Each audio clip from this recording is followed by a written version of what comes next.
నమస్తే and welcome to hit TV. BRS నేతలను target చేస్తూ సంచలన వ్యాఖ్యలు చేశారు బీజేపీ నేత బండి సంజయ్. కేసీఆర్ కుటుంబం సహా బీఆర్ఎస్ నేతల పాస్పోర్ట్లు సీజ్ చేయాలని అన్నారు.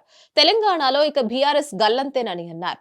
ఎంపీ ఎన్నికల్లో బీజేపీ కాంగ్రెస్ మధ్య పోటీ ఉంటుందని అన్నారు. ఈ విధంగా చూస్తుంటే తెలంగాణ రాజకీయాల్లో ఇప్పటికీ వాడి వేడిగా కొనసాగుతూనే ఉంది. పార్లమెంటు ఎన్నికలపై అన్ని పార్టీలు ఫోకస్ పెట్టాయి. సీట్లు పెరిగాయి, ఓట్ల శాతం పెరిగిందంటున్న బీజేపీ ఎంపీ ఎన్నికల కోసం ఇప్పటి నుంచే కసరత్తు ప్రారంభించింది. బీజేపీ జాతీయ ప్రధాన కార్యదర్శి కరీంనగర్ ఎంపీ బండి సంజయ్ ఆ దిశగా ముందడుగులు వేశారు కూడా. ఎంపీ ఎన్నికలకు పార్టీ శ్రేణులను సమాయత్తం చేస్తున్నారాయన. అందులో భాగంగా ఆత్మీయ సమ్మేళన కార్యక్రమాలకు శ్రీకారం చుట్టారు. లోక్సభ పరిధిలోని 7 సెగ్మెంట్లలో పార్టీ శ్రేణులకు దిశానిర్దేశం చేశారాయన.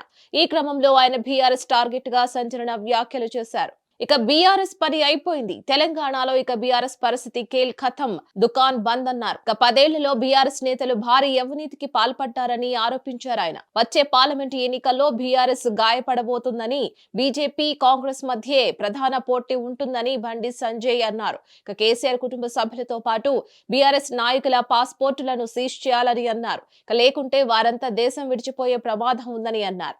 కరీంనగర్ ఎంపీగా ఈసారి భారీ మెజార్టీ సాధించే దిశగా బండి సంజయ్ వ్యూహాలకు పదును పెట్టారు. 7 సెగ్మెంట్లలోని క్యాడర్ కు దిశానిర్దేశం చేశారు. కేంద్ర ప్రభుత్వం చేపట్టిన అభివృద్ధి కార్యక్రమాలను ప్రజల్లోకి తీసుకువెళ్లాలని అన్నారు. కేంద్రంలో మోదీ సర్కార్ హ్యాట్రిక్ కొట్టడం ఖాయమని అన్నారు బండి సంజయ్. మరిన్ని న్యూస్ కోసం చూస్తూనే ఉండండి హిట్ టీవీ.